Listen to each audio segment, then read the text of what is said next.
Hey everyone, this is the Tuesday evening workout review. Today we had neuromuscular power activations with 2 by 20 minutes of power tempo. And let's see, we've done this workout before. So this is the second time. And today we talked about progression and how when we um, part of training and why training works is progressive overload, and we always want to keep progressing or keep pushing, but that doesn't mean that we are always trying to get more watts or go harder.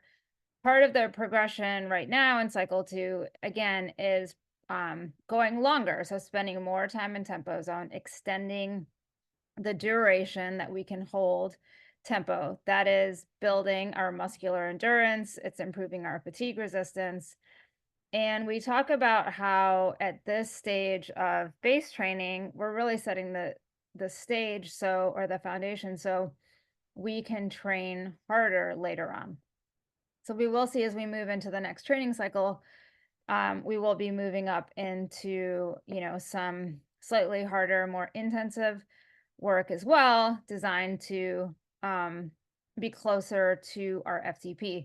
But right now, the goal is still to really just do more tempo and do it better. So we've been working on some things like cadence, using lower cadence sometimes in the saddle, standing with higher cadence. We have been working on your breathing, so using gear 1 and sometimes gear 2 breathing. We've been mostly working on control this whole time. We always want to make sure that we can execute whatever the workout of the day is with control, because that's how we know that we're getting better. If we are constantly struggling to find a gear that works or a cadence that works, and we're constantly like so focused on holding power or trying to reach for a certain power target, we're not riding with control. And another sign of that would be if you actually can't get into controlled gear 1 or gear 2 breathing. Now, as far as the breathing, yeah, gear 1 and tempo might be kind of hard. So that's nose breathing in and out. But as long as you are getting better with practicing it, then that's what matters. But when you are no longer in control of your breath or in control of your pedal stroke, control of your cadence, or how you're making the power, then that's a problem. But I think overall what it sounded like today is, even though we came into this workout with a little more fatigue than maybe we thought, or that than we're used to on Tuesday, um everyone kind of seemed to open up, and a lot of people actually felt better on the second interval.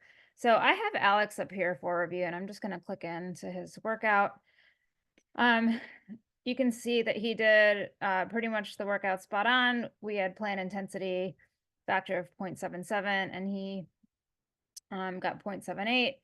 He pedaled a couple minutes longer, which gave him slightly more than planned TSS, but the workout is green, so all is well. So we'll go in.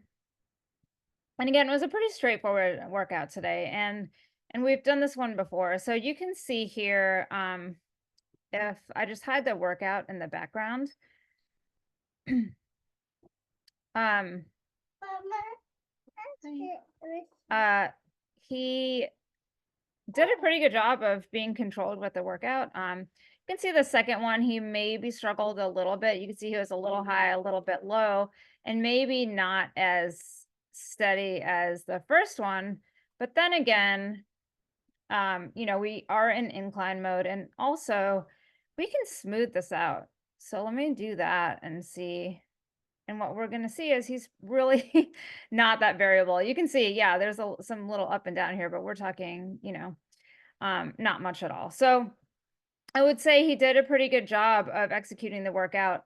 Let's show the cadence. Again, we wanted to do the 2-minute hard start with higher cadence, and we wanted to do the 18 minutes of tempo with lower cadence. And it looked like he either didn't catch on to that in the first one, and maybe he did on the second interval, because it looks like he did nail the second hard start with high cadence and then settled into low cadence, but did look like he struggled a little bit. So I'm not quite sure always happening. It's sometimes we get phone calls and workouts and we have to take them. So I'm not really sure, but it looks like he did maybe stand up a little bit.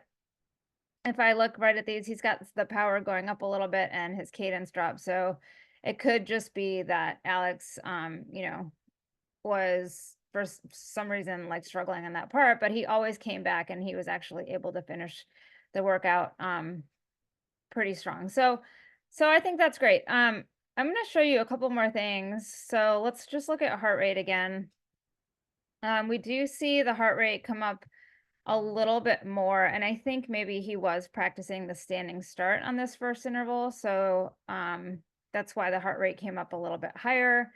And then maybe he did a little bit more of the hard start in the saddle on the second one. It's really hard to say. I'm just looking at these files, but we did practice a little bit of the standing hard start on both intervals today. We wanted to really get you comfortable. So, a lot of people say I can't stand at this high cadence, like 90 to 100 RPM. And the point is not to get you to climb like that, right? Like these are drills for developing neuromuscular coordination and control out of the saddle as well as in the saddle. And I asked if anyone is having an easier time climbing out of the saddle ever since we've been practicing at high cadence. And Natalie, thank you for chiming in. Said yes, she did notice a difference. I have a really hard time executing 90 plus RPM while standing. However, I've been trying and I've been working on it, and I have noticed that when I am just naturally standing out of the saddle on a climb, let's say like we will be on Saturday, it feels great. I mean, I feel like I can, I feel more coordinated in the movement, and my natural cadence is maybe even a little bit higher. So that's why we do those drills. Now, the one thing I do just want to point out, so why do we repeat workouts? Well, one reason is it's a really great way to measure progression. So what are some things that I look at when we've done a workout more than once, or maybe we repeat it, every so often? It's nice to see how the data look in each of those workouts as we're progressing. So I did make some notes. We did this workout 2 weeks ago on a Tuesday. And some of the things I look at, okay, is total time. So last time the ride was 1 hour and 6 minutes, and Alex averaged a normalized power of 188 watts. Today he did 1 hour 12 and 187 watts. So 1 watt lower, but 6 minutes longer. And we've had 2 additional weeks of pretty challenging training building up. So we are coming into this week a little bit fatigued, but he still did overall more work today. So that was awesome. His efficiency factor last time we did this ride for the ride was 1.34, and today it was 1.38. So higher efficiency. That means he had higher normalized power for the heart rate. So that's a good thing. We want, in this base training period, we want to see our efficiency factor trending up. And so if I'm comparing, just these 2 workouts, which were basically the same, just more tempo, time, and zone today, but otherwise the same workout, he actually had a higher efficiency factor today. So that was awesome. Last time he did 34 minutes of tempo, where he averaged 203 watts and 201 watts for the 2 intervals. Today he did 2 by 20 minutes of tempo with the hard start. So a little bit of FTP in there, yeah. And he averaged 200 watts and then 197 watts. So, I mean, essentially he is doing longer time and zone with maybe 1 to 2 watts less. That's awesome. And that's normalized power. So that's taking into account the 2-minute hard start with it, 18 minutes of tempo today. And we were practicing, some standing, so that there's some variability in there. But overall, his cadence was pretty consistent. So last time he averaged 76 RPM. Today he was 76 RPM and then 74 on the second interval. So these are just some of the things that you can track. So time and zone, total time of the workout, average power, normalized power, efficiency factor. Um, and, it can be as simple as that. So if you're feeling, kind of like, wow, I'm really tired today, I didn't have a great workout. Yeah, your feelings do matter. Like RPE is important, but it's intentional that we are in this week of overreach, right? Like, so the more fitness we have, the more time we can spend in this acute with acute fatigue, with acute overload. And we are intentionally giving you harder work this week, or just as hard work, but more of it um on your tired legs. And I mean, Alex just showed, even if maybe he didn't feel as great today, although he did rate it a 5 and last time he rated it a 6. um so essentially, like, he did more work today, and executed super well with control for the most part. Something might have happened there in that second interval, but overall, we also said on the ride today, you can't win every single workout. It's all about like the big picture. So we still have, endurance rides coming up. We still have a Thursday, this longer tempo coming up.